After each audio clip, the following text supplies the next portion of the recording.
philosophe français, là, littéralement méconnu, hein. Il y a très peu qui le connaissent, Alain Kardec.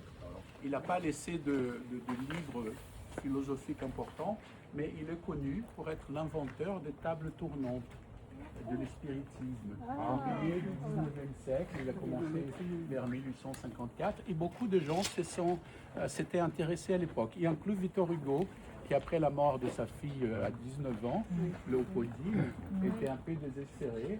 Il cherchait des explications à tout, mais Conan Doyle, l'inventeur de Sherlock Holmes, Théophile Gautier, beaucoup de gens importants se sont intéressés aux tables tournantes. Et donc il est le fondateur de l'espiritisme. En France, il est très peu connu. Mais il y a un pays dans lequel il est très connu, le Brésil. D'ailleurs, il y a des données que je trouve complètement sous-estimées. Ils disent qu'il y a 2% de la population brésilienne, environ 40 millions de personnes, qui sont kardécistes. Moi, je pense que c'est des données sous-estimées. Je pense qu'il y en a beaucoup plus de kardécistes là-bas.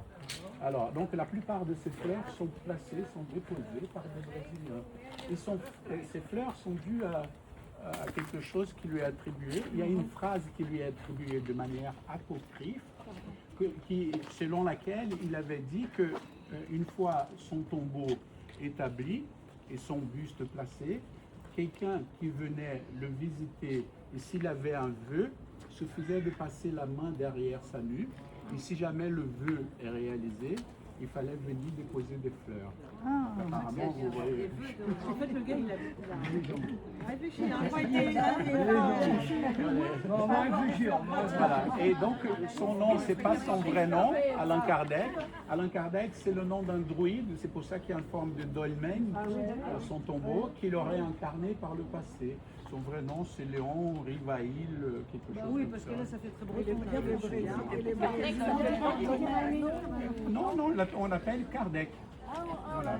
Et donc la religion là-bas, au lieu d'appeler spiritisme, on l'appelle kardécisme. Voilà. Alors son vrai nom c'est Hippolyte Léon d'Élisa Rivail. Voilà.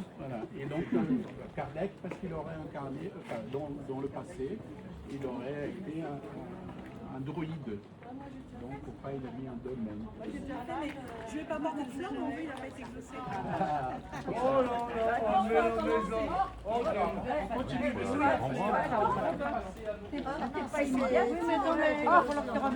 Ça fait 10 ans que j'ai fait mon vœu. Encore 10 ans quand même. Ah mais faut attendre, hein. Faut être patient, hein. Faut être patient. À la prochaine visite, j'arrive avec... Vous êtes tous témoins. Il y a deux choses. Et peut-être que ça marche. Hein.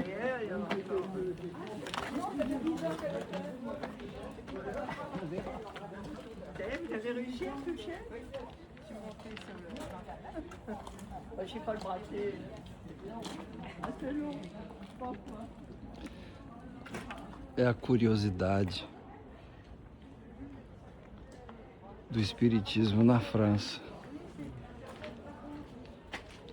Mas esse aqui é o nosso Allan Kardec, do Brasil, né?